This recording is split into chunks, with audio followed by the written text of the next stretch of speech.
Hola a todas las personas que se conectan el día de hoy a un nuevo video. Hoy les voy a hablar junto con mis compañeras sobre tres modalidades de contrato: el leasing, el factoring y la franquicia. Sin más preámbulos, comencemos.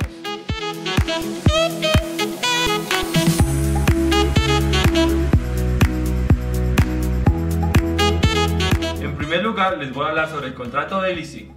Bueno, ¿y qué es el contrato de leasing? Pues es una modalidad de contrato comercial en la cual una persona le cede el uso de un bien a otra a cambio de un canon de arrendamiento. Esto con la condición de que cuando el contrato concluya, el arrendatario tenga la posibilidad o de adquirir el bien o de seguir con el arrendamiento que se llevaba a cabo. ¿Y cuáles son los orígenes del contrato de leasing? Pues los orígenes del leasing se remontan en el año 5000 a.C., en donde los dueños de las tierras, cuando no podían hacer uso de ellas, lo que hacían era ceder ese uso a otras personas a cambio de una retribución monetaria para que estas personas pudieran trabajar esas tierras. Sin embargo, la figura de leasing, como la conocemos ahora, se remonta al siglo XIX en Estados Unidos, en donde los empresarios y trabajadores buscaban un tipo de contrato que los ayudara a crecer económicamente y que ayudara a la producción económica un poco más ágil y más rápida. ¿Y cuál es la función del leasing? El leasing cumple con la característica de una moderna producción comercial, que es la terminación del mito de la propiedad privada en los medios de producción. Esta característica lo que quiere decir es que el empresario o el trabajador no necesariamente tiene que ser el dueño del bien para poder hacer uso de éste, y esto lo que busca es evitar una lesión al patrimonio del trabajador y evitar así que se comprometa el capital disponible. ¿Y cómo funciona el contrato de leasing?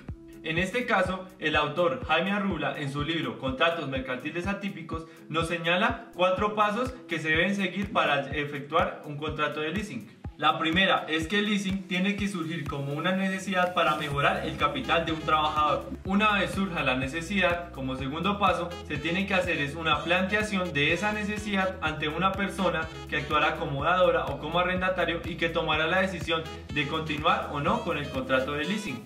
Una vez el dador decide darle ese apoyo financiero, como tercer paso tenemos que el arrendatario debe tomar esos bienes en arrendamiento con la promesa de que debe hacer unos pagos mensuales tipo canon de arrendamiento. Ya una vez establecidas las cláusulas del contrato, como cuarto paso encontramos que el arrendatario toma ese bien y lo usa durante el determinado tiempo que se estableció en el contrato. Una vez se haya vencido este tiempo, el arrendatario tiene la posibilidad o de adquirir el bien o de continuar con el arriendo. Ahora surge una pregunta: ¿cuál es la relación del contrato de leasing con otro tipo de contratos? Encontramos entonces una diferencia entre el contrato de leasing y el contrato de venta, la cual nos habla de que mientras en el contrato de venta se celebra la entrega de un bien a cambio de una retribución monetaria, en el contrato de leasing se habla es de una explotación del bien y una venta a plazos. Otra diferencia fundamental la encontramos entre el contrato de leasing y el contrato de arrendamiento. Y esta diferencia radica en que mientras en el contrato de leasing lo que se busca es un arrendamiento con la opción de compra, en el contrato de arrendamiento no existe la opción de compra.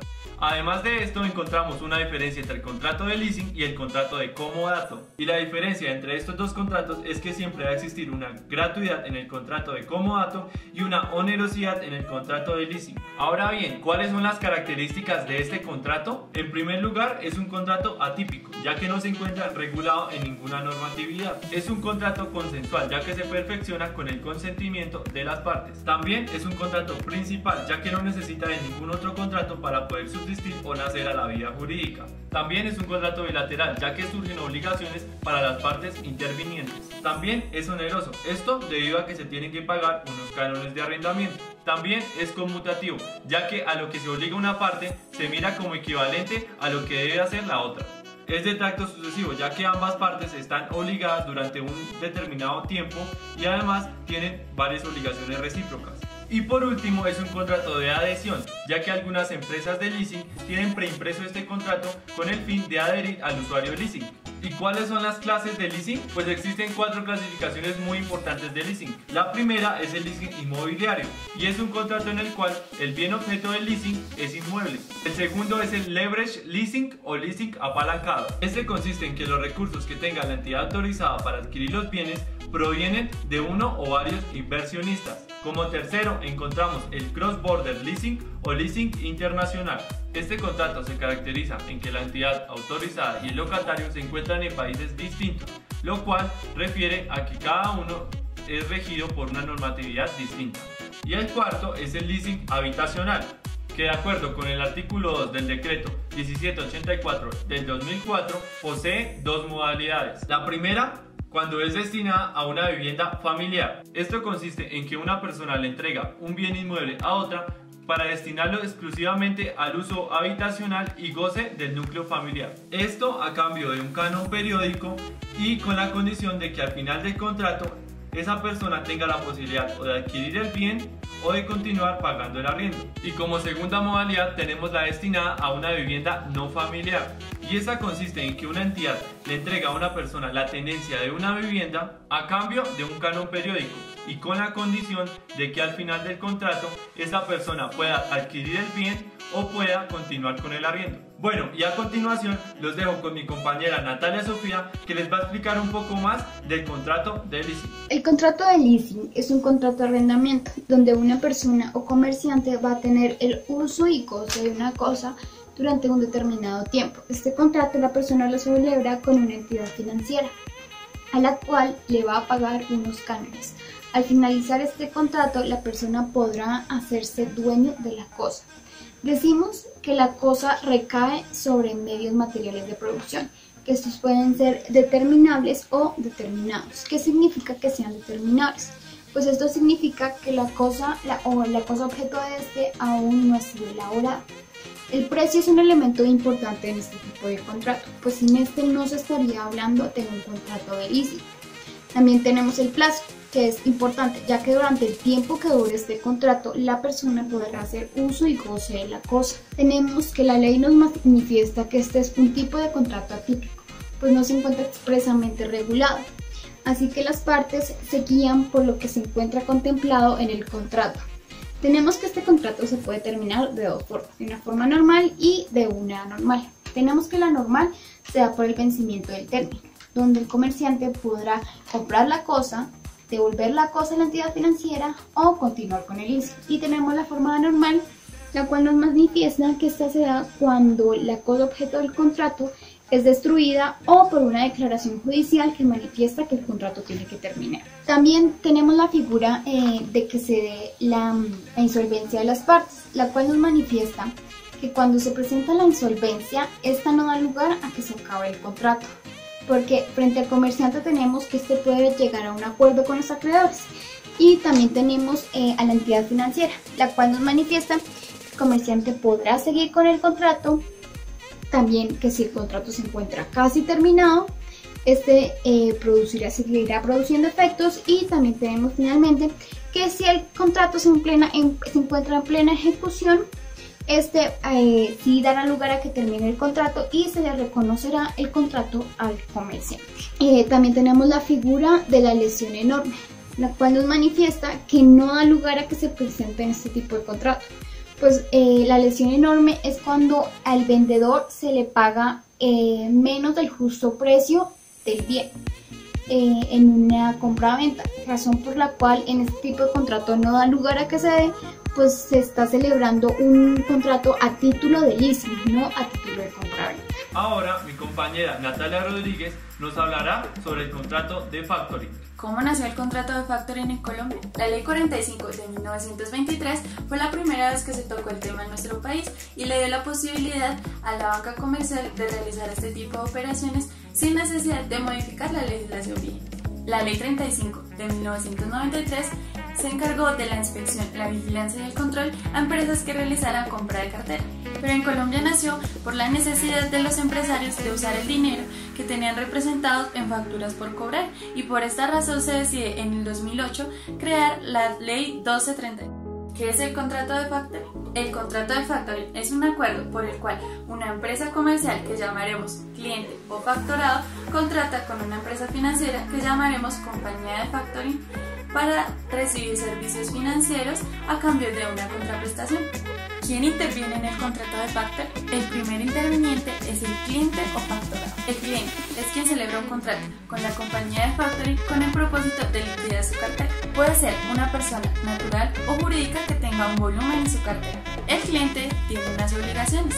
Como primera obligación tenemos que pueda consultar la totalidad de sus predios. Como segunda obligación es que envíe todas las letras, los recibos y las facturas a la compañía de factoring para que ello pueda hacer una posterior verificación. Como tercera obligación tiene la carga de la notificación, es decir, tiene la carga de avisar a sus deudores que ahora las deudas serán canceladas al factor, aunque por lo general esto va incluido en los contratos. Y esto lo vemos en el artículo 892 del Código de Comercio. Como cuarta obligación tenemos que la remuneración al factor por la actividad que está desarrollando. Como última obligación tenemos la cláusula de exclusividad, que básicamente trata de transmitir todos los derechos y todas las garantías. El segundo interviniente es la compañía de factoring. Es una empresa financiera legalmente autorizada para ejercer servicios financieros que serán pactados en un contrato y siempre bajo la supervisión de la Superintendencia de Banca. Pero igual que los clientes, también necesita unas obligaciones. Como primera obligación es recibir y pagar esas facturas de los pedidos de los clientes. Como segunda obligación es asumir el riesgo en caso de haber una insolvencia. También cuenta con unos derechos. El primer derecho que tiene es revisar la contabilidad y las facturas para que todo esté en orden. Y el segundo es el derecho a la aprobación. ¿Cómo se lleva a cabo el contrato de factor? Lo vamos a explicar así. Hay una sociedad comercial interesada en realizar un contrato de factoring con otra entidad y por esto esta presenta una oferta que va a estar preimpresa a la compañía de factoring. La compañía de factoring recibe la oferta y revisa la empresa, sus servicios, sus productos, su mercadeo, su estado financiero y cómo está actualmente en el mercado, así como los riesgos que podría traer contratar con ella. Si la respuesta es sí, la llamarán para firmar el contrato. La empresa factorada se encargará de enviar todas las facturas, las letras y los recibos para que sean comprobados. Y finalmente, la compañía se encarga de avisar a los deudores si ese es el clase de factoring que está especulado en el contrato. La empresa facturada llevará todos los recibos, las facturas, para que sean comprobadas por la compañía de factoring y posteriormente esta se encargará de avisar a los deudores si así está estipulado en el contrato. Ahora veremos las clases de factoring. El factoring según su ejecución tiene dos clasificaciones. El factoring con financiación o el vencimiento se refiere básicamente que el cliente obtiene del factor el pago inmediato por los créditos cedidos y el factor será responsable de estos títulos, también siendo acreedor de esos intereses que los títulos pueden llegar a tener. Y contrario está el factoring sin financiación o factoring a la vista, que es lo contrario del anterior. El cliente no tiene derecho a solicitar esa financiación y el interés en este básicamente es la asistencia técnica, contable y administrativa que se pueda dar a través de este contrato. El factoring según su ejecución tiene otra división. La primera es el factoring con notificación. Esta se refiere a que el cliente menciona en sus facturas que los deudores deben pagar al factor y ellos ya saben a quién deben realizar el respectivo pago.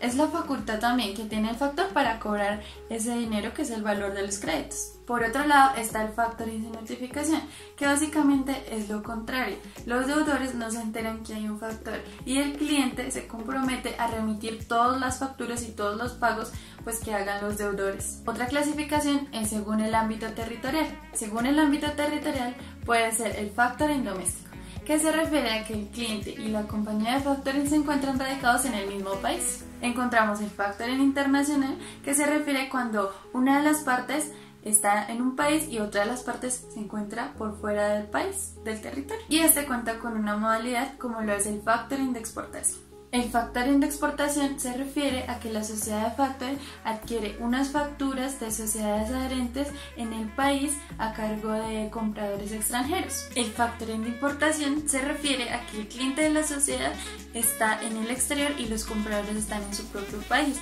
y se adquieren facturas de clientes extranjeros. También se puede hablar de unas modalidades que son diferentes.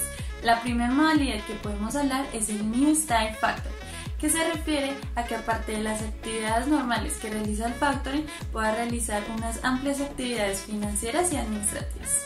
Como segunda modalidad tenemos el Drop Shipment Factoring, que se refiere a que la entidad elabore productos y gestione sus ventas. Como segunda modalidad tenemos el Drop Shipment Factoring, que se refiere básicamente a la elaboración de productos y a la gestión de las ventas, pero realizada por esa compañía de factoring. Como tercera modalidad tenemos el Undisclosed Factoring, que se refiere a que el proveedor o el acreedor reciba el pago de mano de sus deudores y que se obligue a transmitírselos a la empresa de factoring. Y en esta modalidad no hay una transmisión de crédito anticipada, sino se hace después del cobro. Ahora la pregunta es, ¿y cómo se extingue el contrato de factoring? La primera modalidad es por mutuo consentimiento, simplemente porque las partes deciden terminar su relación contractual antes de finalizar el tiempo que pactaron inicialmente para el contrato. La segunda modalidad es por su inejecución o su contravención por dolo o culpa. En nuestro Código Civil se establece que cuando se celebra un contrato se está obligado también a concluirlo y a resarcir el daño y los perjuicios que puedan resultar de este. La segunda modalidad es por inejecución o contravención por dolo o culpa. En nuestro Código Civil dice que cuando se celebra un contrato se está obligado a terminarlo y a resarcir los daños que puedan haber existido en ese contrato.